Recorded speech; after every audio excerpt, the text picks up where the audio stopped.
ശംഖുപ്രഭകളെ, ഇപ്പോ നമ്മുടെ നാട്ടിൽ ഏറ്റവും കൂടുതൽ ചർച്ച ചെയ്യപ്പെടുന്ന ഇങ്ങോട്ടേക്ക് ഒരു വിഷയം എന്ന് പറഞ്ഞാല് പാമ്പിന്റെ ശല്യമാണ്.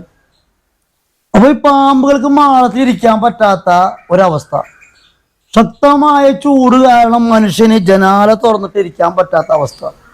അപ്പോ പലരും എന്നെ വിളിച്ച് ചോദിക്കുന്നുണ്ട്, റിസ്കോ എന്താണ് ഇതിനൊരു പ്രതിവിധി, എങ്ങനെ നമ്മൾ പാമ്പിൽ നിന്ന് രക്ഷപ്പെടും എന്നൊക്കെ. അപ്പോ പലരും പല വഴികളാണ് പറയുന്നത്. പക്ഷെ നമ്മൾ ഏറ്റവും നിസ്സാരമായിട്ട് കാണുന്ന ഒരു ജീവിയാണ് ഈ കാണുന്ന പൂച്ച എന്ന് പറയുന്ന ഒരു ജീവി.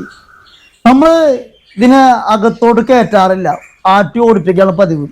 പിന്നെ അകത്തോട്ട് കയറ്റുന്ന പൂച്ച എന്ന് പറയുന്ന മുന്തിയിനം പൂച്ചകളാണ്. പേർഷ്യൻ കയറ്റ് പോലത്തെ മുന്തിയിനം പൂച്ചകളെ നമ്മൾ ബെഡ്റൂമിൽ കയറ്റുന്നു എല്ലാ കാര്യം ചെയ്യുന്നത്. പക്ഷെ അവരൊക്കെ കുഴിമടിയന്മാരാണ്.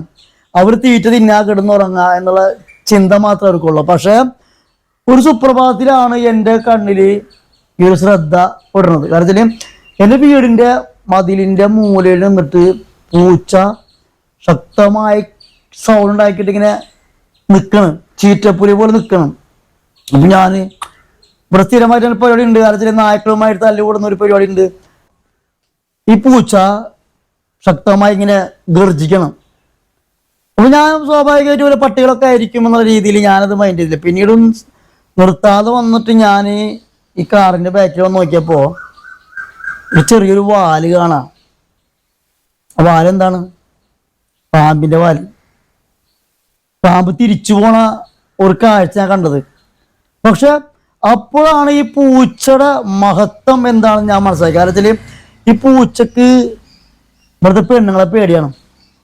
അതാണ് പൂച്ച ഒരാളെ അകത്ത് കയറില്ല, അവർ കട്ട തിന്നോ അല്ലെങ്കിൽ അങ്ങനെ ഒരു ഇതാണ് പെണ്ണുങ്ങളൊക്കെ ഉള്ളത്.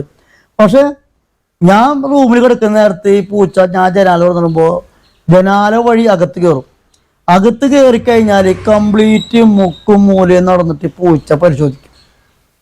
അപ്പൊ അതിനുശേഷം ഞാൻ വീട്ടിൽ പറഞ്ഞു, പൂച്ചനെ പുറത്താക്കരുത്.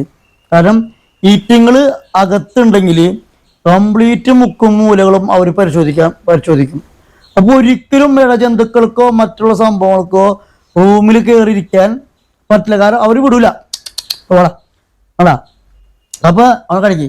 അപ്പൊ ഈ പൂച്ചകളെ കൊണ്ട് നമുക്ക് അങ്ങനെ ഒരു വലിയൊരു ഉപകാരമുണ്ട്. അപ്പൊ ഞാൻ പറഞ്ഞ വെച്ചാല് നിങ്ങൾ പൂച്ചനെ വളർത്തി കഴിഞ്ഞാല് നമ്മുടെ വീട്ടിലുള്ള എന്ത് ഇഴജന്തുക്കളല്ല ഇനി എന്തൊക്കെ തന്നെ ആണെങ്കിൽ പോലും നമുക്ക് ഒരു സേഫ്റ്റിയാണ് പൂച്ച തരുന്നത്.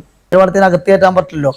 അപ്പോൾ നമുക്ക് രാത്രി സമയങ്ങളിൽ ഇവരൊക്കെ നമ്മുടെ വീടുകളിൽ ഉണ്ടെങ്കിൽ നമുക്ക് ജനാല തുറന്നിട്ട് ഇടുക, കാരണം അവരനുവദിക്കൂല അകത്ത് കയറാൻ വേണ്ടിയിട്ട്.